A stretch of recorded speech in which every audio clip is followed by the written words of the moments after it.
How you doing today? Today I'm gonna talk about those who harden their heart when I hear from God anymore.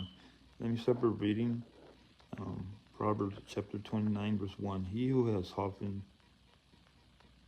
is often reproved, yet step in his neck when us will suddenly be broken beyond healing. So right here it says is often reproved, to correct them, and it says yet stiffen his neck. It's like an animal on ox, an ox they put on the yoke, and sometimes they don't want to put the yoke on. They go like this because they're tired, their neck hurts. They've been dragging it all day, because they're like cultivating the soil for the farmer to sow the seeds. But the oxen goes like this, no, I don't want to. That's exactly what we do sometimes, sometimes we want to hear the truth of the word of God. And, it's because part of our sin or because of our bad attitude that we have. And we stiffen our neck and go like this. It's like, as well when Stephen, was saying the long sermon in Acts chapter 6 and 7.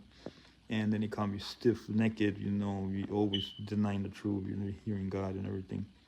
That's exactly what happens. And then he ended up getting stoned to death, But my point today is, that's what we often do, when somebody's trying to, correct us in a loving way, because they see something wrong in their lives, like it says in Galatians chapter 6, verse 1, if if you caught a brother or sister in sin, you who are spiritual should restore them in a spiritual gentleness, and probably, God will restore them.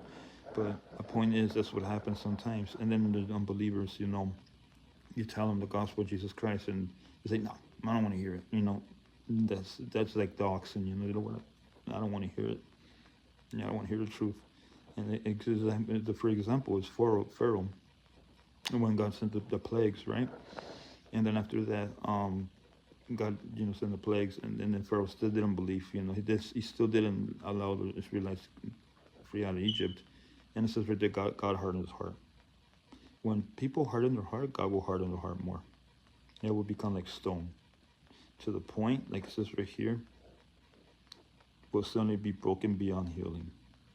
So hopefully that's not you who's watching this right now. If have sin in your life, because and like it says in Hebrews 3, that the deceitfulness of sin will harden your heart. So get right with God today before it hardens your heart. Sin, before it becomes callous, and you don't hear him no more. So that's what I'm gonna leave you today to think about. God bless you.